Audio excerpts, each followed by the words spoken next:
mi querido Alberto Nájar, pues vamos a pasar con las super periodistas, que no sé si ya se encuentran por ahí, pero vamos a darles entrada, por favor, Cristian y Leonardo, a las super periodistas que están hoy con nosotros.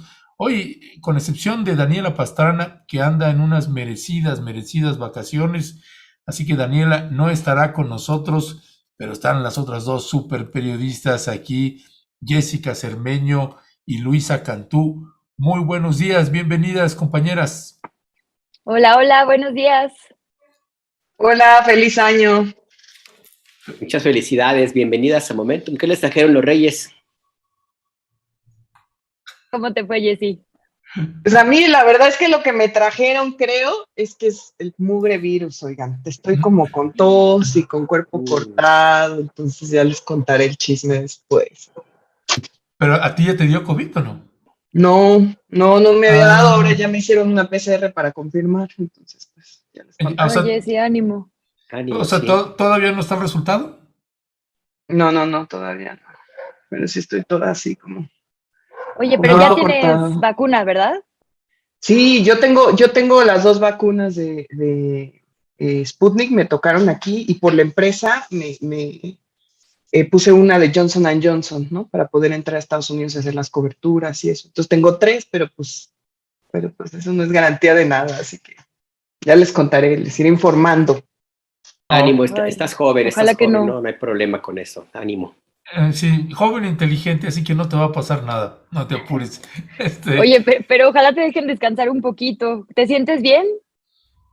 Pero es que yo creo que estamos, más bien, a ver, me organizo. He visto un poco de cómo les va con la variante Omicron y que son más bien como si tuvieras una gripe, ¿no? Ujú. Más o menos así me siento, ¿no? Ya tomé paracetamol y estoy normal. Después del paracetamol, pues me siento bien, ¿no? Y todo, pero pues pues más bien es como el rollo, ¿no? De estar en medio Sí. de esto y los que pues ya les ha pasado a mi querido Ernesto, pues es así, complicado el rollo acá. pues ánimo, mi querida Jessica Cermeño, y pues quien va a necesitar más que un paracetamol parece ser es el gobernador Cuauhtémoc Blanco, mi querida Jessica Cermeño, pues regresó de sus vacaciones y le está lloviendo sobre mojado a Cuauhtémoc Blanco, donde pues se le aparece en una fotografía, en un reportaje que se publica en El Sol de México y que por ahí tenemos algunas imágenes precisamente de esta fotografía donde aparece el gobernador con algunos integrantes de cárteles y además nada menos y nada más que el cártel Jalisco Nueva Generación, pues vaya bomba que salió ahí. Y después sale una narcomanta que ya que también tenemos por ahí, pero que estaremos platicando ahorita. ¿Cuál es tu valoración, Jessica, de lo que está sucediendo con el gobernador? ¿Cómo leer, qué dimensión darle a esta situación? Es que yo creo que con el pretexto de esta foto, mi querido Ernesto, habrá que revisar todo lo que hizo el gobernador de Morelos en los últimos días, ¿no? Toda esta polémica que se hizo por haber salido a unas vacaciones a Brasil, al parecer sin informar de manera oficial lo que iba a hacer, a dónde se iba a hacer.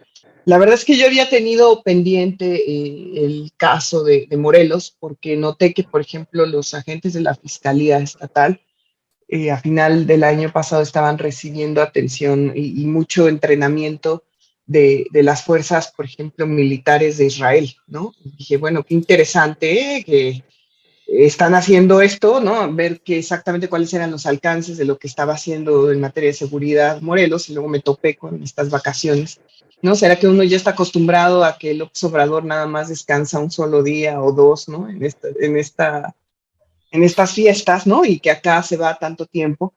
Pues nada más para hacer el recuento, en esta foto que nos presentaban aquí, son supuestamente dos cabecillas del cártel Jalisco Nueva Generación en la zona y otro del famoso comando Tlahuica. ¿Por qué digo famoso? Porque ya al menos desde hace 2 años se tiene información de que este comando supuestamente y su objetivo, y así lo presentaban en algunos videos en redes sociales que se vieron en su momento y que ahora veo que algunos medios de comunicación lo están retomando, tenían mucho interés en controlar el agua potable, ¿no? en Cuernavaca y en sus alrededores. Lo que a mí me parece grave es que todo esto ocurra, que cómo pueden llegar 3 personas del crimen organizado a tomarse tan fácil una foto con el gobernador en Morelos, porque saben que no les va a pasar nada, ¿no? Esa es la primera. Ahora, la respuesta de Cuauhtémoc Blanco, pues no sé, no sé qué opinen ustedes, ya me dirán, pero pues obviamente siempre habrá esa respuesta de que pues él se toma fotos con todo el mundo, aunque sí es verdad que Cuauhtémoc Blanco es una persona todavía popular, Morelos, y sí me consta, nos consta, creo, que va por la calle y la gente le pide fotos todavía como si siguiera siendo un futbolista connotado, ¿no? Y yo la verdad es que me preocupo mucho, porque más allá de si la anécdota o esta eh, narcomanta, que la verdad es que en Morelos las narcomantas son algo de todos los días con estos mensajes a los políticos locales, lo que a mí me preocupa es el escenario de impunidad que se ve alrededor, ¿no? Aunque ya uno de estos hombres fue detenido, el otro falleció, y a mí sí me deja todavía el sentimiento de que no se me ha ido cuando pienso en Morelos, desde que asesinaron ahí a uno de los Beltrán Leiva, recuerdan, ¿no? De que los análisis navales, militares y de los marinos decían que Morelos se había convertido en un centro de operación para el crimen organizado, y yo pensaba la cercanía que había con la Ciudad de México, y que decían los marinos tras bambalinas que tenían que acabar así con Beltrán Leiva, porque no podían permitir que un territorio tan cercano a la Ciudad de México estuviera así de controlado por el crimen organizado. Pues me quedo yo con esa idea. eh, Me parece, Cuauhtémoc Blanco nunca me ha parecido un político eh, notable. Y no creo, por los resultados en seguridad, que eso vaya a cambiar, pero lo que tiene que preocuparnos a todo el país está pasando en Morelos, ¿no? Esta ola de violencia y de extorsión, sobre todo, es espantoso. Es que Morelos tiene una larga historia en términos de violencia y de presencia de grupos de la delincuencia organizada. Ahí vivió, como comentaba ayer, Amado Carrillo. De hecho, hay alguna historia que me contaron que no creo que sea el momento, que tiene que ver con supuestos ovnis y que en realidad eran avionetas de Amado Carrillo que estaban bajando, dando vuelta por el cerro del Teposteco. Y decía alguien que eran avistamientos de ovnis, no era otra cosa. Estaban ahí el caso de secuestradores, está también la presencia importante de extorsión, está también las bandas de talamontes. No olviden que por ahí bajando del Ajusco, los que viven en Ciudad de México, el Ajusco coincide, la parte sur con Morelos. Bueno, por ahí había una célula que atacó a un equipo de la CIA. Recuerdan ustedes, tenía un control territorial impresionante por ahí. Bueno, esa es la historia de Morelos. Y la fotografía del gobernador Cuauhtémoc Blanco con estos dos personajes, Luisa, pues no sé qué piensas tú. A mí la impresión que me queda es que esta situación no ha tenido un cambio, muy poquito quizá, pero imperceptible. ¿Tú cómo lo ves? Sí, estoy de acuerdo. Ahorita que mencionaban el asesinato de Beltrán Leiva, la familia que yo tengo por allá, familia política, siempre dice que ese fue el, digamos, como punto de inflexión para la sociedad allá, ¿no? Que a partir de ahí se volvió inhabitable, a partir de ahí hubo balaceras, hubo colgados, ¿no? Como que ese fue el momento que pueden identificar como lo que marcó la violencia extrema, particularmente en Cuernavaca, pero en todo el estado. Y tiene que ver, creo, o me atrevo a decir, y a suscribir algunos de los análisis que he visto en los últimos días, particularmente uno de Inside Crime, que dice que cuando los grandes cárteles que tenían como mayor negocio digamos, el traslado, el tráfico de drogas hacia los Estados Unidos empezaron a romper en muy pequeños cárteles chiquitos, entonces también, evidentemente, un gran negocio tuvo que volverse muchos negocios chiquitos, ¿no? Entonces no solo es, digamos, la competencia por el piso y por este gran negocio de drogas, sino todos los demás negocios a los que le entró el crimen organizado. Y ahora que veía esta foto, había dos, uno de los Guerreros Unidos, uno del Cártel Jalisco Nueva Generación, que son bastante identificables, pero había uno del que yo no había escuchado mucho, que era Comando Tlahuica. Y entonces me metí a buscar quién es este cártel, y justo vi que es más bien una pequeña célula que ha crecido mucho durante el sexenio de Cuauhtémoc Blanco, y se dedica a el cobro de piso, a la extorsión, al secuestro. Y más o menos los análisis sobre crimen organizado que he estado leyendo respecto a Morelos dicen eso, que al desarticularse estos grandes, grandes y muy poderosos cárteles con la, digamos, con la pérdida, por poner una palabra, de sus cabezas, estas pequeñas células se dedicaron a este tipo de crímenes y son justo los que han crecido particularmente en los últimos 3 años, extorsión, secuestro y demás. Entonces yo me quedaría con que no importa qué estrategia se haya implementado, al final la violencia ha permanecido, ¿no? Ha habido una prevalencia de la violencia en ese estado. Tiene que ver, por supuesto, con droga, pero también con impunidad, porque como vemos, ya no solo es la droga y el espacio, digamos, geográfico estratégico, sino que estas pequeñas células se han dedicado a otro tipo de ilícitos violentos porque pueden hacerlo. Y en ese contexto, como bien decía Jessica, creo que es muy, muy preocupante la foto del gobernador. Es verdad, digamos, como que yo daría por válido el argumento de que los gobernadores, y particularmente uno que fue la estrella del fútbol mexicano, se toma fotos con mucha gente, ¿no?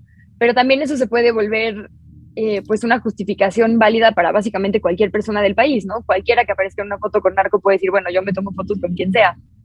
Pienso que el gobernador tendría que tener un poco más de conocimiento sobre la inteligencia de seguridad que hay en su estado, ¿no? Si no puedes, digamos, visualizar algunas de las caras visibles de los cárteles que operan, pues probablemente tengas que poner más atención.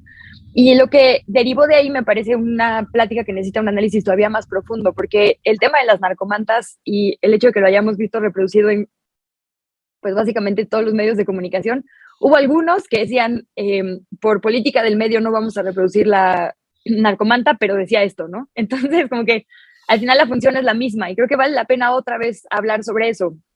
Mencionaba un caso particularmente doloroso para la sociedad civil, para el activismo en este país, y amenazaba con revelar más información. Esto lo sé, insisto, porque pues todos los medios de comunicación replicaron la narcomanta, lo cual, pues según yo teníamos un consenso como medios de comunicación de no hacer, justo porque terminamos siendo voceros o parte de la estrategia de estos criminales, ¿no? Pero bueno, al final se hizo, y creo que particularmente muchos medios tomaron la decisión de hacerlo porque el contenido mencionaba un caso de interés público, ¿no? Que es el de un activista. Y eso me parece todavía más peligroso, porque entonces estamos mezclando varios temas y aunque no haya, digamos, no se haya revelado la información completa, solo con lo que insinúa la narcomanta, ya se le pone cierta responsabilidad al gobernador y al partido. Y eso me parece grave porque no es la fiscalía quien está revelando información, no son, digamos, las entidades que tendrían que estar investigando algo tan grave y doloroso para la sociedad mexicana como el asesinato de un activista, sino el crimen organizado, ¿no? El crimen organizado es quien está diciendo que va a decir qué pasó con un caso tan delicado. Entonces, eso me parece también, digamos, un precedente peligroso de, algo de análisis para nosotros medios de comunicación de qué tanto replicamos lo que el crimen organizado quiere que repliquemos o no. Yo, en este caso, y creo que está bien que lo abramos a debate porque justo lo tenemos en pantalla, pensaría que no hay que hacerlo. Supongo que ustedes piensan que en ciertos casos sí se vale, y creo que ahí estaría bien, pues un poco tener este diálogo sobre cuándo sí, cuándo no y por qué. Y también que la autoridad pues responda sobre por qué hay alguien que no tendría por qué tener información que la tiene, y si sí la tiene, pues digamos, quién es el que está en control, ¿no? Entonces, como que la serie de reflexiones que me han traído tienen, pues tienen que ver con esto, con el papel que estamos jugando cada una de las entidades de poder, medios de comunicación y fiscalías y Secretaría de Seguridad Pública y pues por supuesto el gobernador en la atención a la violencia y a, digamos, no solo la violencia, sino como la intimidación en la que vive la sociedad civil, ¿no? En ese estado particularmente, como ya decíamos, históricamente violento. Sí, gracias, mi querida Luisa Cantú. Y esto que señala ahorita Luisa Jessica Cermeño, estas narcomantas, el mensaje de la narcomanta, y que los que hemos tenido oportunidad de estar haciendo también un trabajo en campo, pues la naturaleza que tiene, ¿no? Porque por un lado, esto que señala Luisa tiene razón, de no reproducir los mensajes de algunos cárteles o células de cárteles, y otra es que las poblaciones también te dicen, oye, dice, pues es que ustedes ni siquiera están sacando lo que estamos viviendo acá, ¿no? Y los mensajes que recibimos de manera directa, las poblaciones, los que estamos aquí. Así que siempre tendrá distintos ángulos y que en algunas ocasiones, como bien señalaba Luisa, pues algunos consideran o consideramos que en unas ocasiones sí vale la pena ponerla, otras no. Creo que es algo que siempre será valiosísimo analizarlo, debatirlo, reflexionarlo, pero hablando del contenido que hay en esta narcomanta, con algunos datos y que además aparece el nombre de Samir, este activista de Morelos que fue asesinado en este sexenio, a inicios de ese sexenio, y que ha causado también una reacción por parte de los morelenses y particularmente de las organizaciones y personas vinculadas también a Samir Flores, pues ha causado también un impacto fuerte e importante. Y es aquí donde pues colocamos, entonces si la ponemos o no la ponemos, pues a veces podemos cometer el error o no de hacerlo según el ángulo de cada quien, pero creo que vale muchísimo la pena abordar el tema y también cómo interpretar una narcomanta de esta naturaleza en Morelos con los datos que arroja ahí este mensaje, Jessica.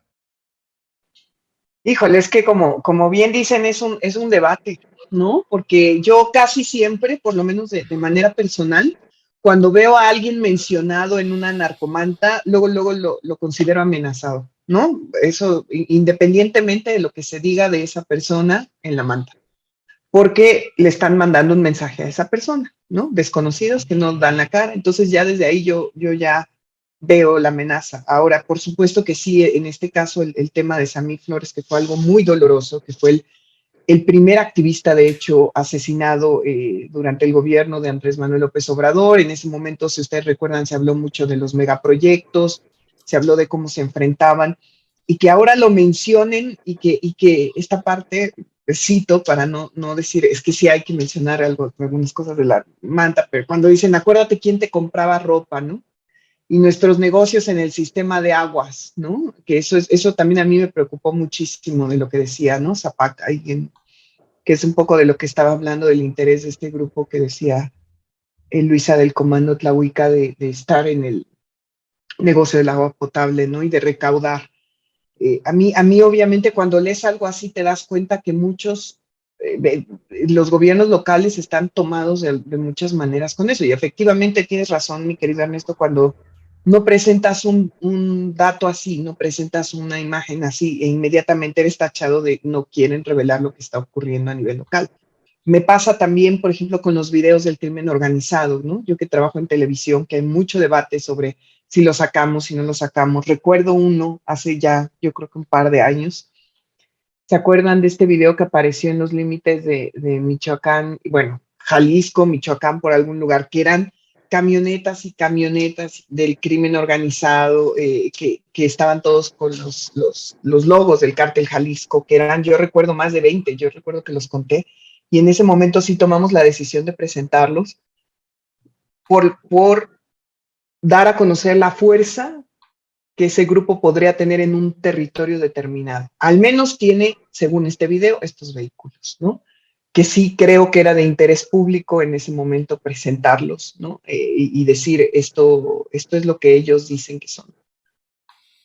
Y la verdad es preocupante. Ahora es difícil. Yo sí estoy convencida y creo que la decisión del presidente López Obrador viene por ahí, y eso alguna vez me lo dijeron en el reporteo, que él vio los análisis de cómo estaban varios estados y que necesitaba una fuerza mayor que la de las policías locales para poder atender esto. Sí creo que en el caso de Morelos, como ya decía Alberto, que tiene una historia muy particular con el crimen organizado, lleva años en manos de ciertos negocios, ciertos espacios, ciertas zonas, ¿no? Huitzilac, ahora que decías lo del ataque a los agentes estadounidenses, ¿no? En esta camioneta hace unos años, en manos del crimen organizado, de alguna manera, ¿no? Y la manera en la que operan, por ejemplo, seguro lo saben, los ataques a las casas que turistas rentan, ¿no? Como Airbnb o estas cosas, como prácticamente las rodean, o sea, tienen muchísimo poder. Entonces, yo creo que cada caso se tendría que ver, nada más para resumir. Creo que ya me fui por las nubes, pero creo que cada caso se tiene que analizar. En este caso sí hay partes donde tienes tú que jalar para decir por qué le están diciendo esto al gobernador, pero de entrada a quien le ponen una narcomanta es una persona amenazada, sin duda. Gracias, Jessica. Pues es que aquí el tema es un poco complicado, porque si vemos la lectura de lo que plantean en esta manta, Luisa, hay como cosas también un poco complicadas. No hay que olvidar, y eso también hay que tenerlo presente, que hay organizaciones de la delincuencia organizada que tienen capacidad de lectura política, de hecho ya muchas la tienen, y a partir de eso es que también elaboran sus mensajes. Están también en el juego político.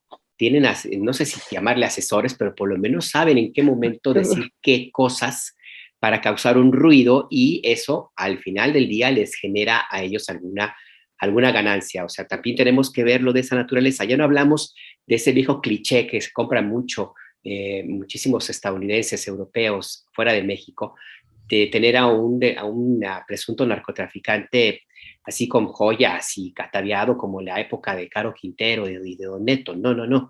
Hablamos de estructuras más organizadas y hay que ver quiénes conforman a estas células delictivas, que es importante llamarles por su nombre. No son cárteles, son bandas, ojo, porque un cártel es una organización de otra naturaleza.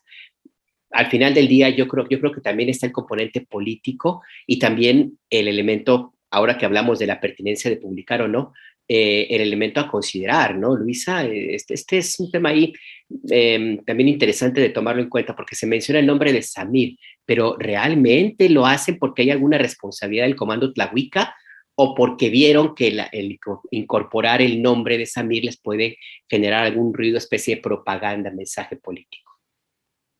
Sí, pienso que inevitablemente, digo, a pesar de que fue el PES, me parece, ¿verdad? El Partido Encuentro Solidario, bueno, ahora Encuentro Social, quien candidateó a Cuauhtémoc Blanco, en realidad lo hizo una alianza con Morena, ¿no? Y evidentemente esto termina siendo algo que también repercute, digamos, y qué bueno, porque sí tendría que responder también, digamos, el presidente López Obrador. Coincido en lo que dices de que los tiempos políticos valen la pena de ser analizados en estos momentos, justo por eso, porque al final, pues en el momento en el que Samir Flores fue asesinado era un momento muy específico, era un claro opositor a esta termoeléctrica, se iba a hacer la consulta, ¿no? Y uno de los megaproyectos del presidente López Obrador, no hubo, creo, la atención que debió haber tenido el asunto, ni la empatía, ¿no? Ni digamos, la sensibilidad para manejar el tema.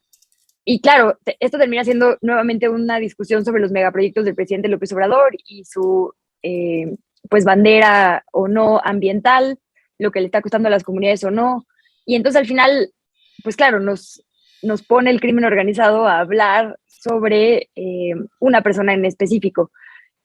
Y entonces, no sé, ahí es donde yo y auténticamente no, pues no tengo una respuesta, no sé, yo también trabajo en tele como Jessica y pues, digamos, para nosotros sí la línea siempre es no reproducir nada que venga del crimen organizado. Y entiendo, digamos, las razones de quien elige sí, por ejemplo, evidentemente hablar del poderío que tiene una institución como, bueno, institución por usar una palabra, ¿no? A veces las palabras son complicadas, pero bueno, un grupo, una organización como esta, pues por supuesto que es de relevancia, ¿no? Pública, es de interés público. En nuestro caso, hemos elegido no hacerlo justo porque no tenemos criterios claros, ¿no? Sobre cuándo sí y cuándo no. Y honestamente, yo tampoco soy alguien que cubra crimen organizado o que tenga suficiente información sobre crimen organizado como para saber distinguir esto que decías, ¿no, Alberto? ¿No? En momentos precisos o pues sí, o cómo validar, por ejemplo, si efectivamente quien lo firma es quien lo está poniendo o hay otro interés que también está suplantando identidad porque tiene un interés extra. Entonces, como que nosotros, justo por las complicaciones de lo que es una fuente que no podemos validar, pero porque nosotros no seguimos esas fuentes, ¿no? Hay quien sí lo hace y quien puede perfectamente decir, sí, este grupo lo está firmando, este no, esto lo hizo por tal, es decir, hay gente que se especializa en eso. Al nosotros no hacerlo, hemos decidido no entrarle a estos temas y evidentemente pues te pierdes una parte de la información y de lo que es interés para la población, específicamente la local. Pero pues creo que, híjole, digamos que si haces una excepción tienes que hacer más, ¿no? Entonces, digo, no sé, a mí me gustaría saber, ¿ustedes eligen, por ejemplo, compartir esta únicamente por el tema de Samir? Porque quizá la exigencia de justicia y de no repetición para Samir Flores, pues tendría que estar siempre, ¿no? Y no que nos la ponga, digamos, el crimen organizado, no sé. Y la amenaza además, pues de revelar cosas que evidentemente insinúan una colusión, también, pues no sé si hace bien el gobierno en no reaccionar o más bien tendría que haber reaccionado un montón y decir en qué van sus propias investigaciones, ¿no? Como que me parece algo desafortunado por todos lados, pero bueno, creo que es importante tener la reflexión y escuchar voces de quienes están todo el tiempo cubriendo estos asuntos, ¿no? Por ejemplo, Jessica, o ahora que decías Ernesto, evidentemente es fácil desde la ciudad decir, ah, pues yo no me meto en esos temas, pero no sabemos lo que la gente en esos lugares tan calientes necesita, ¿no? Pues sí, son temas que creo que se tienen que atender en una cuestión de particularidades, es decir, caso por caso, como señalaba ahorita Jessica con respecto de este video impresionante de Michoacán, con todos los convoys y además las consignas y los gritos ahí que había. Y en nuestro caso, además nos parecía útil porque esto que señalaba Alberto de los mensajes y los ángulos que pueda tener o interpretar cada quien. Por ejemplo, el caso de Samir, Alberto colocaba un ángulo de decir, pues que era un tema que podía golpear, o al revés, ¿no? El otro ángulo, pues es el tema menos mediático, Samir Flores, y uno ve comentarios como el de la ropa y dices, pues, eso no me checa, ¿no? De Cuauhtémoc Blanco que no, pensamos que le resta credibilidad o no, los contrastes que puede haber en un mensaje o no, finalmente para lo que sirve también es para que la autoridad, en el caso de que haga una investigación, pues hay que ver si esas líneas corresponden o no. Además menciona a Hugo Eric Flores, hay varios datos ahí que creo que vale la pena considerar y ángulos distintos trabajando, por ejemplo, en Tamaulipas, Luisa, pues la gente nos dice, pues, hoy estamos en la zozobra, ¿no? Y nadie saca nada y lo que tenemos que estar viviendo, cómo interpreta, cómo se vive en una población que está en un abandono total por parte de las instituciones de seguridad pública, cómo se viven las narcomantas y qué significa para ellas o ellos mensajes de esa naturaleza, pues son ángulos y miradas distintas.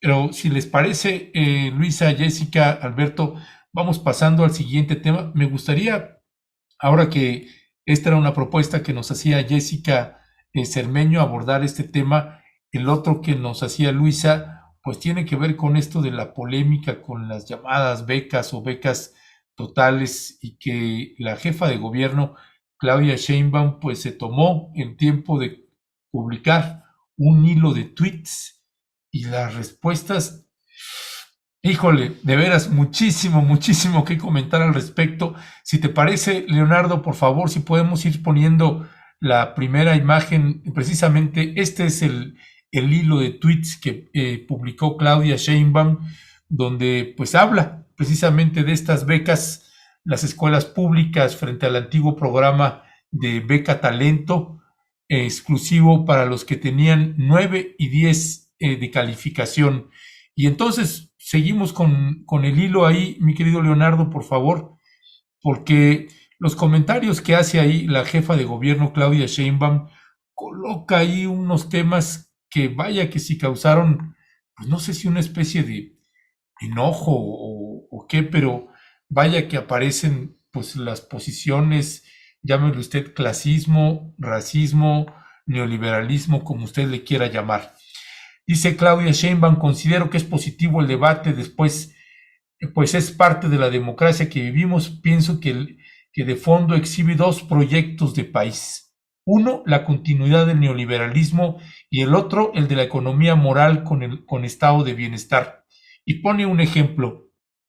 Juana es una niña de 6 años que vive en San Miguel, Teotonco, Iztapalapa. Su madre no tiene recursos suficientes para darle desayunos antes de ir a la escuela. Tiene 7 de promedio. Juana no tiene el talento, Juana no merece una beca, claro que merece una beca. Y vamos a la siguiente imagen, ahí por favor, y es donde Claudia Sheinbaum pues va colocando precisamente estos otros ángulos que está usted leyendo ahí a cuadro. Todas y todos los niños tienen talento y una beca les da a sus familias un apoyo económico para salir adelante. Es reconocimiento a todos los estudiantes de escuela pública. En el fondo, también es un debate entre quienes fomentan el egoísmo frente a la solidaridad. Déjame brincarme, mi querido Leonardo. Vamos a ver una imagen de becas de excelencia que publica esta persona que se aparece como Yaya Marchena. Dice, no es debate, las becas solo deberían ser becas de excelencia. Todo lo demás son ayudas o compra de votos. Llámenle a las cosas por su nombre y no por el tuyo, si nos haces favor, le responden a Claudia Sheinbaum. Hay otro comentario precisamente de las becas que te pido también si lo podemos, becas al que se esfuerza.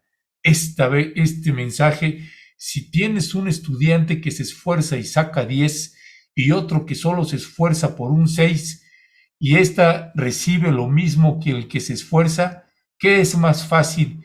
¿Que quien saque 6 se esfuerce y suba a 10 o el otro se desanime y baje a 6?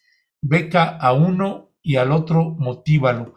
Y este otro de Carlos Mota, que te voy a pedir si lo puedes poner a cuadro, periodista, precisamente donde estabas tú, Luisa Cantú, trabajando antes, este periodista que publica, pues vaya, hace una crítica también a Claudia Sheinbaum, periodista de negocios y economía de ADN 40 y columnista del Heraldo de México. Y él comenta lo siguiente, vamos a ver la siguiente imagen, que es la 2, Leonardo, por favor, 2, Carlos Mota. Dice, señora Sheinbaum, atrás merecen quedar los flojos, perezosos y todos los que viven plácidamente del empeño puesto por otros.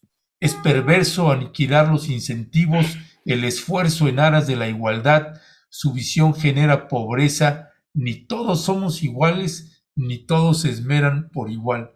Válgame Dios. Jessica Cermeño. Y lo dice el que su único mérito era cargarle los papeles a Colosio. Es lo único que ha hecho en su vida digamos, relevante este sujeto. Era como el que le traía los chicles a Colosio. Pues hasta Alberto se indigna de nada más de estar escuchando eso. Jessica, ¿cuál es tu valoración? Oye, pero yo quiero primero escuchar a Luisa en este tema, porque para ella era importante. A ver, el orden. Vamos, órale. Gracias. Arráncate, Luisa.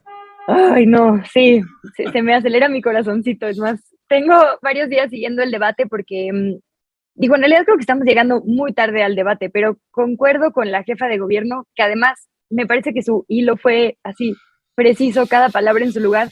No siempre es la más hábil con la comunicación, hay que decirlo, digo, independientemente de su actuar político, pues, la comunicación es algo que no se le da muchas veces, no siempre comunica exactamente como creo que es su intención. Y en esta ocasión me parece que fue muy precisa y muy clara. Y me gusta mucho que diga esto de que tenemos que hacer un debate como este algo público y algo absolutamente transparente, porque creo que hay ciertas narrativas que llevan muchos años, pues sí, impregnadas en nosotras y en nosotros. Y a veces ni siquiera nos damos cuenta por qué las reproducimos, ¿no? ¿Por qué pensamos lo que pensamos? Como este señor. Yo no creo que en su corazón de verdad quiera dejar a niños sin educación, o eso esperaría. Creo que pues, auténticamente, como él, hay mucha gente que piensa que si no les exigimos, si no ponemos a los niños y a las niñas a competir, no van a dar lo mejor de sí. Y por eso es tan importante abrir el debate y como que desarticular estos argumentos uno por uno. Empezaría por el del clientelismo, porque eso es algo que siempre sale cuando hablamos de apoyo social. Al contrario, hacer un apoyo universal y no focalizado evita que se haga para compra de votos o de forma clientelar, porque justo quita los requisitos. Ya no es te pido tal o cual documento o te pido X o Y cosa, como ha sucedido en muchos momentos, ¿no? Hasta identificaciones y demás, para un programa social. Elimino los requisitos y más bien le toca a absolutamente todas las niñas y todos los niños, que es parte del tema, ¿no? Ya no le toca solamente a los que saquen 9 y 10, sino a todas las niñas y todos los niños, no solo de primaria, sino de, digamos, todos los demás grupos educativos hasta la secundaria. Mi beca para empezar 2022. A mí me parece, la verdad, un monto insuficiente, pero una noticia fantástica el cambio de paradigma. Y me gusta mucho cómo lo plantea la jefa de gobierno en varios sentidos, digamos. En el de comunicación, justo por eso, ¿cómo nos atrevimos a decirle tantos años a las niñas y a los niños que no eran inteligentes por no obtener un número, ¿no? Un número absolutamente arbitrario, porque justo califica cosas que no tienen que ver con verdaderamente su esfuerzo ni con su capacidad, sino con su contexto, que es algo que ellas y ellos no eligieron. Entonces me encanta esto que dice de no podemos decirle talento a solo ciertos niños y ciertas niñas que tuvieron una serie de privilegios.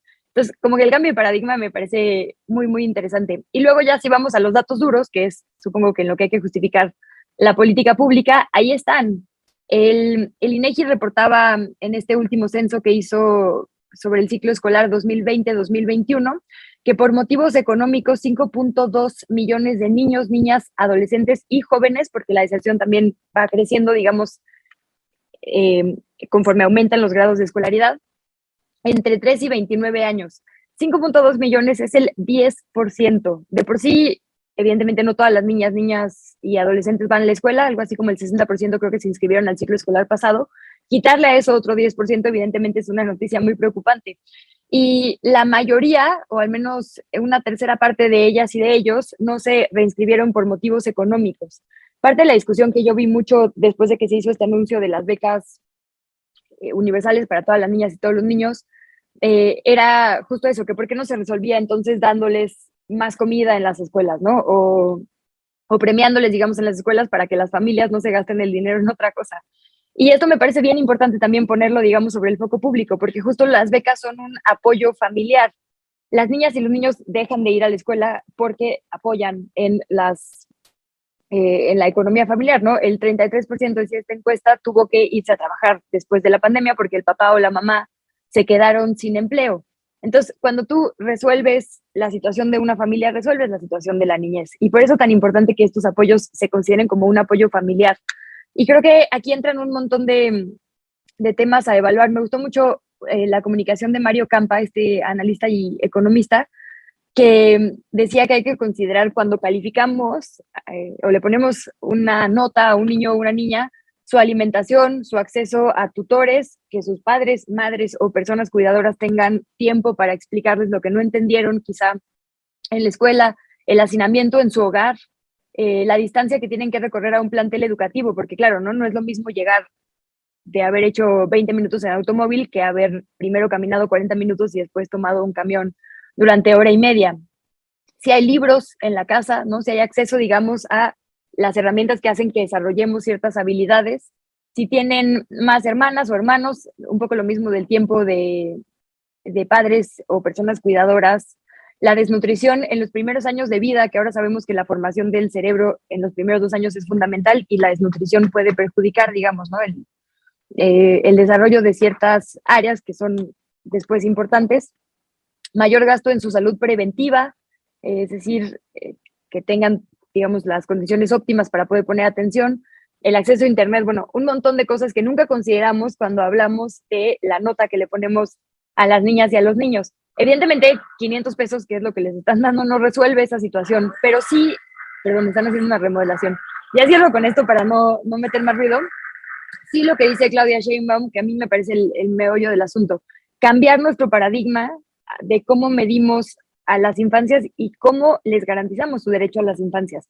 Porque lo que dice este señor, si estás viendo a un niño con 6 y a un niño con 10, lo que tienes que resolver son los motivos que hacen que un niño saque 6, ¿no? Qué bueno que haya un niño con 10, pero lo que hay que hacer no es seguir fomentando que los brillantes sean más brillantes, porque probablemente tengan mucho resuelto, sino que se emparejen el resto, ¿no? Y para eso hay que resolver todos los problemas de casa. Y yo solo como ejercicio lo quería plantear. Pensemos en nuestro peor día, en esos días que tienes muchísima hambre, que te duele el estómago, que estás súper de malas. Si a eso le sumas no haber dormido y si a eso le sumas preocupaciones que la infancia no tendría que tener, como por ejemplo ver violencia en su casa o ver situación de pobreza en su casa, no le puedes exigir absolutamente nada, ¿no? Entonces, el hecho de que estemos volteando a ver esas causas, a mí me parecería algo que celebrar. Ya lo dejo ahí para no hablar. ¿Tú cómo lo ves, Jessica? Yo estoy todavía respirando porque la verdad que sí me molestan este tipo de comentarios y el debate ya me dijeron que no ande diciendo que este sujeto lo utilice como algo denigrante, que le compraba los chicles a Colosio. Miren, sí, puede que tengan razón, me aceleré un poco, pero pues es que eso es lo único que ha hecho en su vida. Todo lo demás, si hace una revisión, es clasismo y reptar. O sea, no hay mucha, ni sus aportaciones disque económicas, también hay mucho cuestionable. Pero bueno, ya lo dejo ahí mejor, me Ay, callo. no, perdón, déjame meterme ahí entre más. Qué bueno, justo también que podamos hablar de esto públicamente, porque yo, como decía Ernesto, perdón por el ruido, trabajé en ADN 40 y además, o sea, es raro, porque a pesar de que tenemos opiniones absolutamente contrarias en todo, Carlos Mota es una persona a quien yo aprecio, ¿no? Con quien conviví muchos años. Pero la verdad es que gente que piensa como él es la gente que tuvo acaparados los medios de comunicación durante todos estos años. Entonces también a veces pues es difícil como que soltar las ideas que tenemos impuestas porque nos las han impuesto, porque claro, es muy cómodo para las personas que están, digamos, arriba de los privilegios que se perpetúe esta idea como la que él ponía. Perdón, voy a silenciar mi micrófono. Adelante, Jessica, para allá, mira, tos y trompa. Oye, no, es que esos gritos dejan ver lo difícil que es que un niño pues esté con atención. Es complicado los niños, la atención de los niños, necesitan muchas cosas. Entonces, híjole, sin duda yo sí creo que sí hay una parte de nuestra sociedad que es muy clasista. Creo que concuerdo en la parte donde dice Luisa que cuando se quitan los requerimientos para un apoyo precisamente que se hace la universalidad es más difícil que se copte. Claro, los primeros años siempre pasa que es un apoyo electoral al gobierno que lo entrega, ya después pues como que se normalizan, digamos, en la contienda electoral, hay estudios así, que ya después se diversifica el voto, ¿no? Eso después de algunos años, pero lo que sí creo es que el ejemplo que pone Claudia Sheinbaum no es, digo, entiendo que estos gobiernos, el gobierno de López Obrador y ahora, pues, en consecuencia, el gobierno de Claudia Sheinbaum otorgan a las transferencias de dinero, pues, casi poderes milagrosos en muchos sentidos. Yo no estoy del todo segura, estoy convencida porque sí he recibido muchos testimonios de cómo estas transferencias de dinero ayudan a las familias y sin duda, como bien dice Luis, es un apoyo a la familia en general, no es un apoyo al niño nada más para que estudie, pero un gobierno de izquierda, por supuesto, si nos vamos a lo que debería ser, bueno, ahorita que decía Luisa cómo eran los apoyos, tuve que pensar en Santiago Levy, el programa Oportunidades, ¿no? Que ahora ya ni lo quieren recordar, pero en realidad que ahorita todo lo que dijo Luisa era parte de las bases, que fue un programa que en realidad se exportó a muchos países porque era muy, muy novedoso en combate a la pobreza, ese programa mexicano, pero pues yo más que entrega de dinero, a mí me gustaría también de repente conocer otro tipo de soluciones que le den los gobiernos, este gobierno a ese tipo de problemas. Y me refiero, por ejemplo, cuando uno analiza, por ejemplo, el sistema finlandés, que ya saben que el sistema finlandés siempre ha sido el primer lugar en las pruebas PISA, después le sigue Hong Kong, pero si no he leído tanto de ellos, pero en el caso del sistema educativo finlandés, los niños, el 95% de los niños que van a algún plantel educativo van a un plantel público, porque es la más importante, la educación pública es lo más importante, y el material y el primer desayuno, la comida, es gratis para los niños. O sea, sí es un apoyo concreto que va directamente al niño que ayuda en su educación, digamos, que se va a traducir a que por lo menos esos niños no van a tener hambre. No, eso es lo que hacen las socialdemocracias en países, insisto, Finlandia es el primer lugar, pero también pasa en Suecia, pasa en Noruega, pasa en toda esa zona que para mí han pasado ya ciertos debates y han encontrado esta manera. Ahora, por ejemplo, el uso de los recursos públicos, se le otorga un dinero en Finlandia a cada escuela, entre los maestros y los padres de familia determinan a qué le van a dar prioridad. Entonces, este presupuesto es más personalizado, más organizado de acuerdo a las necesidades de cada plantel.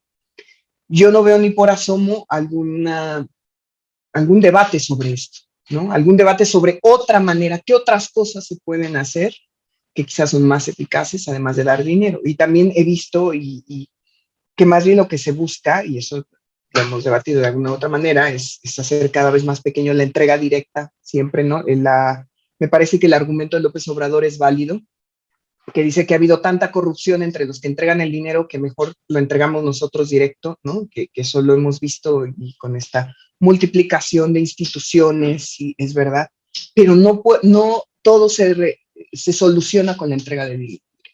Eso es lo que yo creo, y creo que la experiencia específicamente en los sistemas escolares, hay algunas otras cosas que se podrían hacer para que Claudia Sheinbaum tenga otra respuesta, por ejemplo, a esta niña que pues no desayunó en su casa y que si con 500 pesos les van a dar.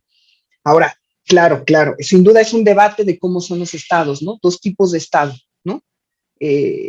Lo que está detrás de esos pésimos comentarios, y sí considero clasistas la manera en la que los presentan, pero son dos tipos de estado, ¿no? Ahora, sí, también creo, y eso también está confirmado por las estadísticas, digamos lo que digamos, gracias, además de los apoyos universales, que incentivar la excelencia educativa también funciona gracias a incentivos de otro tipo, ¿no? O sea, darles a los niños que se esfuerzan algo también funciona. Entonces, pues es un debate fuerte que creo que nos puede llevar mucho tiempo. El micrófono, mi querido Ernesto.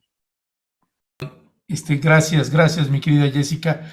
Luisa Cantú, me quiero detener en un mensaje que pareciera que es un mensaje simple, pero esto que escribe Run Lola Corre, que dice, ¿cómo es posible que se tenga que discutir la educación de todos los niños?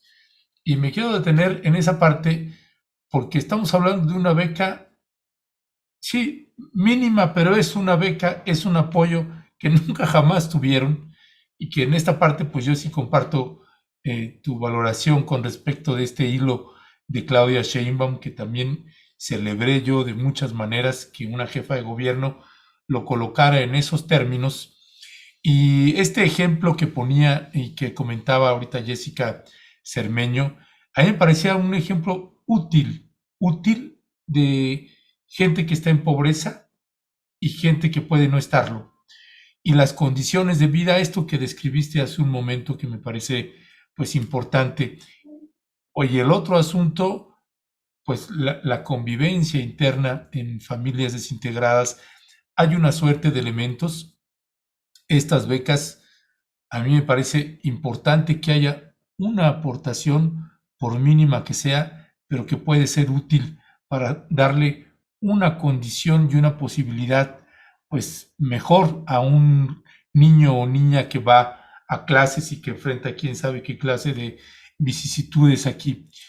Mi pregunta en este caso, y casi que ya se nos acaba el tiempo, es, no es suficiente, pero en este caso el posicionamiento de Claudia Sheinbaum me parece que tendría que homologarse posiblemente en otras entidades de la República Mexicana. Sabemos que va a ser difícil que todos se manifiesten en ese sentido. Pero, Luisa Cantú, ¿cuál es tu valoración de un tipo de beca de esta naturaleza, hablando de la cifra que estamos hablando? Sabemos que no se resuelve, resumidamente, como lo estaba planteando Jessica Cermeño, de manera estructural. No se resuelve de manera estructural, pero también hay otro tipo de programas, tanto del gobierno federal como de la Ciudad de México, que abonan en ese sentido. ¿Cuál es tu valoración? Pensaría que Jessica tiene razón en que tendría que ser, digamos, un primer paso y no la medida única, porque es verdad que las transferencias de dinero no resuelven de forma inmediata nada, pero sí hay que hacerlas, porque lo que tienes que hacer es resolver, digamos, la necesidad urgente, ¿no? Y pues, ¿de dónde va a sacar dinero la gente con la desigualdad que tenemos? No, digo, no, pues no crecen los árboles, no hay empleo suficiente, no hay empleo bien remunerado, ¿no? Bueno, ayer con las cifras que nos daban de la gente que corren en diciembre para no darle prestaciones, es decir, hay muy malas prácticas, ¿no? Que se han perpetuado, entonces creo que la transferencia de dinero de esta manera, como en programas sociales que son tan criticados, a mí me parece no solo justa, sino urgente y necesaria, porque te resuelve la carencia inmediata. Me da mucha risa que digamos que Jessica ya lo llevó así hasta el grado de abolir la escuela privada, lo cual me parece una gran discusión que tendríamos que tener. Pero me recordó a otra discusión que también hubo respecto a las becas y lo voy a como conectar por varios lugares, porque esto de las escuelas públicas y privadas y de las condiciones en que estudian unas y otros, hay un estudio bien interesante que se llama Mundos Paralelos de Oxfam, y justo te describe cómo la escuela es un determinante, por poner una palabra, para el resto de tu vida. Porque efectivamente, digamos que las familias de ingresos más altos se concentran, y lo ponía además en un mapa, lo pone este estudio fantástico en la capital del país, en 4 colonias, ¿no? Y son las 4 colonias que tienen los museos, que aunque son gratuitos, pues están en esas colonias, ¿no? O los museos como grandes. Son los que tienen la mayor cantidad de áreas verdes, son los que tienen la mayor cantidad de buen transporte público. Es decir, digamos, todo lo de privilegios se termina concentrando en ciertas colonias. Y si tú vives y estudias en esa colonia, terminas pensando y, digamos, creando un contexto para ti misma o para ti mismo, en el que eso es el mundo que te toca. Te tocan las áreas verdes, te toca la infraestructura bonita, te tocan los compañeros que te van a dar empleo después porque se conocen desde la infancia, ¿no? Y las familias de ingresos más bajos se concentran en otras zonas. El mapa de Oxfam en este mundo, en este estudio de mundos paralelos es muy claro, ¿no? En ciertas zonas de Tláhuac, de Milpalta, en ciertas zonas rurales, donde no hay infraestructura, no hay grandes museos, no hay redes de transporte. Entonces tú creces pensando que ese es el ambiente que te toca, ¿no? Y creo que eso es parte de lo que planteaba la doctora Claudia Sheinbaum en su, digamos, en este mensaje. Sí es, digamos, el tema como tal de la entrega, el programa social, digamos, la política pública, pero es todo el cambio de paradigma de cómo tenemos que atender a la infancia. Y es decirle que tiene talento, es brindarle las mismas oportunidades, aunque eso sea darles dinero directamente en efectivo a sus padres y a sus madres. Y me recordó mucho al otro debate que hubo, y pienso en Ricardo Anaya y si les das dinero, los señores se lo echan en caguamas, ¿no? Porque claro, las caguamas es un lujo solo de las clases altas, ¿no? La gente pobre o en situación de pobreza no debería poder divertirse. Y se acordarán cuando le empezaron a dar dinero a los chavos de prepa y a las chavas de prepa, y entonces, claro, pues había quien sí se lo gastaba en unos tenis, había quien se lo gastaba en caguamas, había quien se lo gastaba en una calculadora científica, ¿no? Pero también esto me parece bien peligroso, porque entonces las becas son solo para que no te mueras de hambre, ¿no? Porque digamos que la diversión, el ocio son solo privilegios de clase, y así lo entendemos. Y nos molesta muchísimo darle dinero a la gente para que lo usen en lo que se les dé la gana, ¿no? En que hagan lo mismo que el resto de la gente que tenemos más recursos económicos por algo que no es nuestro mérito, sino nuestro contexto. Entonces creo que esta discusión tiene que ver, sí, digamos, con el monto, con el programa en específico, pero también con cambiar nuestra idea de lo que es digamos, los programas de apoyo social, porque en realidad son una deuda histórica, pues estamos en realidad mitigando un daño del que todos somos copartícipes, no estamos dando ninguna dádiva ni ninguna caridad, ¿no? Estamos solventando un daño del que somos cómplices. Y creo que gente como Carlos Mota, a quien, repito, yo valoro como persona, pues pensamos de forma opuesta en todo lo demás, pero creo que como él hay mucha gente que reproduce este discurso de, si eliminas la competencia, entonces todos los niños van a ser unos flojos, o el que no trabaja no merece divertirse y cosas demás, obviando todo lo demás, ¿no? Que nosotros justo pensamos eso por todo lo que hemos podido ver, estudiar y demás. Entonces creo que esta idea de no dejar a nadie atrás me parece bien valiosa, y que se rescate desde el Estado es algo que yo siempre voy a aplaudir, la verdad. Es todo un paradigma. Tu reflexión, mi querida Jessica, para no meter más ruido. Adelante. No, insisto que es un tema que da para mucho debate. No es que yo quisiera abolir la educación privada, porque luego van a decir ahora que me van a tachar entre mis múltiples adjetivos, ¿no? De que ahora soy comunista, o no sé qué me van a decir. No, y perdón ahí, Jessica, también aclarando, porque es que de veras como leyendo a Óscar Sumuano, dice, Cermeño, la de Univisión, que quede claro que es de Univisión, le parece erróneo apoyar económicamente a los estudiantes. Poco a poco tienen que corregirse los valores consumistas que apoya Univisión. Qué manera de distorsionar lo que acabas de decir. Ser consumista y comunista está bastante difícil, y eso me recordé, eso sí. Uy, no, mi querida Luisa, si vieras tú a los rabanitos que abundan, una revisada morena, pero todos los que se dicen de izquierda son rabanitos. Bueno. Y no te preocupes, Jessica, a mí me dicen priista resentido, así es que pues, nada, adelante. No, es Jessica. que yo de veras que yo no me lo tomo a mal porque me han dicho de todo en todo el espectro. La verdad es que más bien tengo una confusión ahí con todas las etiquetas que me ponen, porque pues no sé, ya no sé ni qué soy, ¿no? Pero yo agradezco, nada más la reflexión final, o sea, sin duda no es de que yo vea mal la entrega de dinero, digamos, directamente. Solo no lo creo la panacea de todas las respuestas. No, no creo. No. Y ponía el caso porque ahorita quiero agradecer nada más rapidísimo ahí en el chat. Ahorita me metí al chat. Muchas gracias a toda la gente que ya me dio todos sus remedios para estar un poco mejor. Uy, Jessica, tenemos un problema con tu audio. No sé qué sea eso. Es como una interferencia. Leonardo, Cristian. No, no, Jessica, no sé si se abrió un archivo tuyo ahí. No sé si la podemos sacar y meter nuevamente. Estoy ahí, me quité los audífonos. Ya, Escuchan ahí. ya te recuperamos. Ok. Entonces, quién sabe qué pasó, discúlpenme, estaba yo aquí hablando como merolico de mis cuestiones, pero les agradezco mucho de veras a todos los que me dieron ahí algunas. Y lo que creo no es que esté mal, yo sí creo que ha ayudado muchísimo la entrega de dinero. Aquí siempre platicamos en casa cómo el apoyo que se les da a los adultos mayores llega hasta los jóvenes, ¿no? Otra vez el audio. Otra vez el audio, Jessica. Como que le pegaste a tu micrófono o algo y se cayó.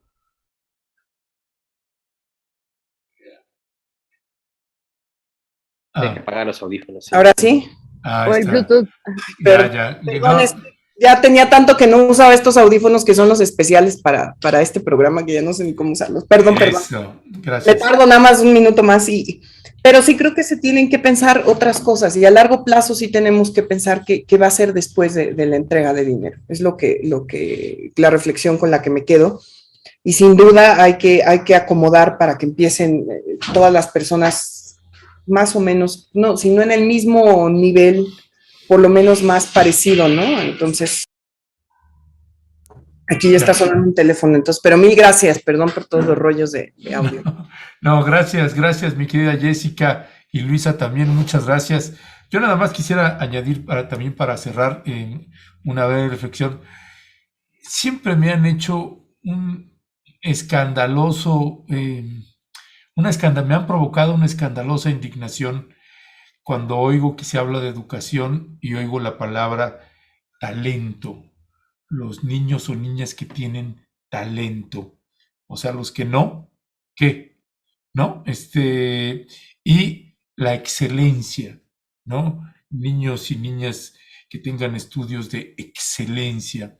Son dos términos que siempre me provocan mucho escozor y que me parece que este tipo de iniciativas y este hilo de Claudia Sheinbaum me parece pertinente y como bien señaló la jefa de gobierno, pues que se abra el debate o la discusión.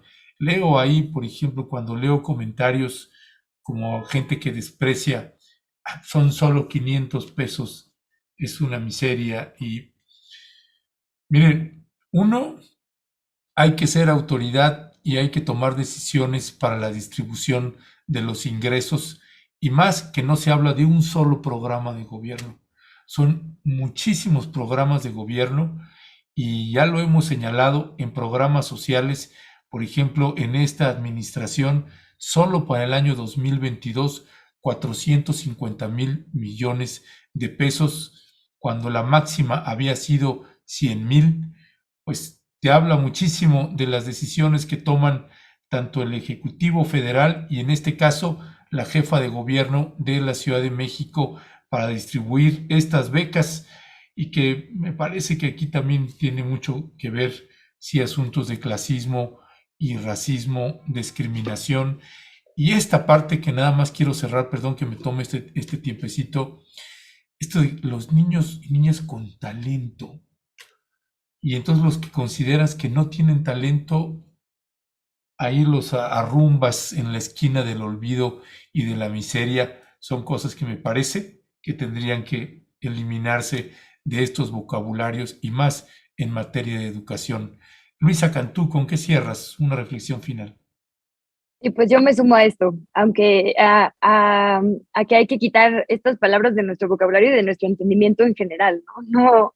No hay niñas ni niños sobresalientes y me acordaba ahorita de un tuit que vi, no me acuerdo de quién la verdad, pero bueno, ahí perdón por robármelo, que justo decía quienes normalmente se quejan de las becas a las demás personas son quienes fueron becados por sus papás, ¿no?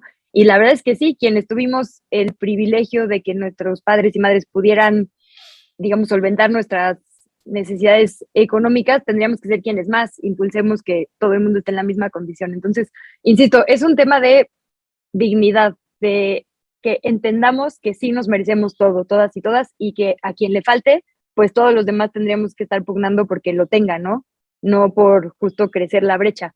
Y por ahí me metí yo también rapidísimo al chat ahorita y además de agradecer mucho todos los comentarios buenos y malos, que preguntaban cómo se llamaba el estudio y se llama Mundos Paralelos, Big Data y Desigualdad en la Ciudad de México.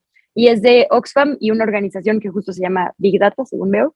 Es un PDF que si ponen en Google ahí les puede salir. Creo que vale mucho la pena porque justo esto, ¿quién nos pone en el lugar que nos ponen desde la niñez, ¿no? Desde que somos chiquitas y chiquitos nos etiquetan con lo que nos merecemos, no nos merecemos lo que nos toca, lo que somos, y todo eso hay que quitarlo, hay que borrarlo de nuestro entendimiento del mundo, y entonces sí veremos, creo yo, una sociedad menos desigual.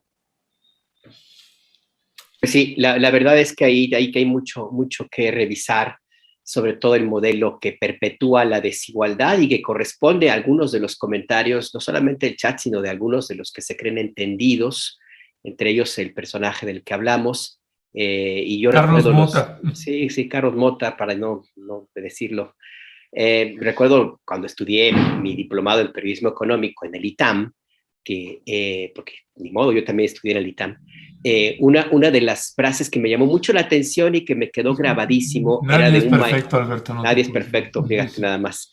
Que decía básicamente que era en los tiempos en que el modelo neoliberal de Carlos Salinas estaba en boga y era la norma, que decía que había ya por lo menos 2 o 3 generaciones de mexicanos insalvables y que a ellos había que atenderlos para que ahí la fueran llevando y que había que enfocar toda la política pública, las miradas y la atención en esos que se podían salvar y a quienes se iba a dedicar en adelante todo lo que implicaría becas, estudios, promociones, empleos, etc.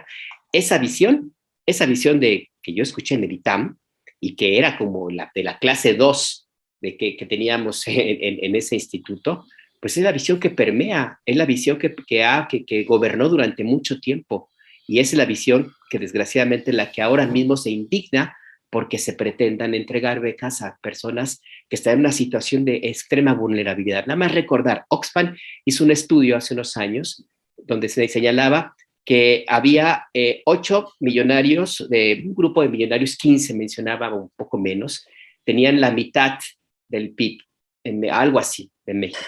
Slim tenía tanto fortuna como que el 10% de la población, 20% de la población mexicana. Esa es la desigualdad y ese es el mundo en el cual se mueven personajes que hacen ese tipo de señalamientos y critican la entrega de esfuerzos, de becas, de apoyos para terminar con este problema que me parece el punto básico, terminar con la desigualdad. Y la desigualdad en la cual algunos están en esa parte de arriba y no quieren que los demás tengan la posibilidad de ascender. Me parece que es importante este tema, este punto, porque va más allá de si son 500 pesos una beca, populismo, no. Lo que está de fondo es combatir la desigualdad extrema en México. Perdón, ya rapidísimo nomás. Esto que dices es fundamental. ¿Por qué esos millonarios le dedican tantos recursos a hacer eventos, ferias internacionales, ¿no? De discursos en sus medios de comunicación para que se perpetúe este modelo, ¿no?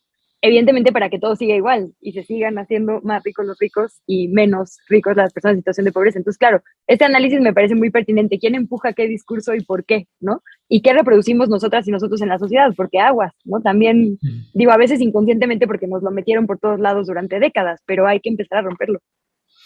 Pues Jessica Cermeño, Luisa Cantú, les queremos agradecer y ya nada más, ahora sí, a modo de despedida, comentar a propósito de lo que señaló Alberto Nájar de Carlos Mota, que te voy a pedir si puedes poner ese tuit nuevamente ahí. Pues ese tuit de Carlos Mota me parece que ilustra precisamente la diferencia de dos modelos y dos visiones de país. Y esta parte con la que cierra, su visión genera pobreza. Dice, ni todos somos iguales, ni todos se esmeran por igual. Ilustra de manera clarísima pues dos modelos y dos visiones de país. Y cuando Alberto Nájar está hablando de si cargaba tal o cual cosa, pues no es que sea un trabajo que demerite, es que ese no era su trabajo. Una cosa es hacerlo por lambiscón y otra cosa es porque es tu función de trabajo y que para eso te pagan. Son distintas miradas y ángulos, y quienes estamos en el gremio periodístico, pues sabemos la historia que tienen unos y otros y que lo han mostrado en los hechos. Jessica, oye, pero nada más digo algo rápido. No, sí. Esta beca, que otorguen esta beca, no quiere decir que los niños no puedan aspirar a otras becas, ¿no? Porque también he visto en el debate que están poniendo como, tienen esta, entonces ya no va a haber ningún otro tipo de incentivo a los otros niños. Y no es verdad, ¿no? Hay distintos tipos de becas en el sistema, nada más para aclarar eso, que se me olvidó aclarar hace rato. Luisa, pues bueno, el tema generó ahora sí que debates y pasiones, pero de eso trata, y además siempre en términos respetuosos y amistosos, y que es algo que siempre celebramos en este espacio. Jessica, Luisa, muchísimas gracias como siempre, un gran placer que estén con nosotros. Feliz Día de Reyes, muchas gracias. Cuídense mucho. Hasta luego, gracias, abrazo. Chao.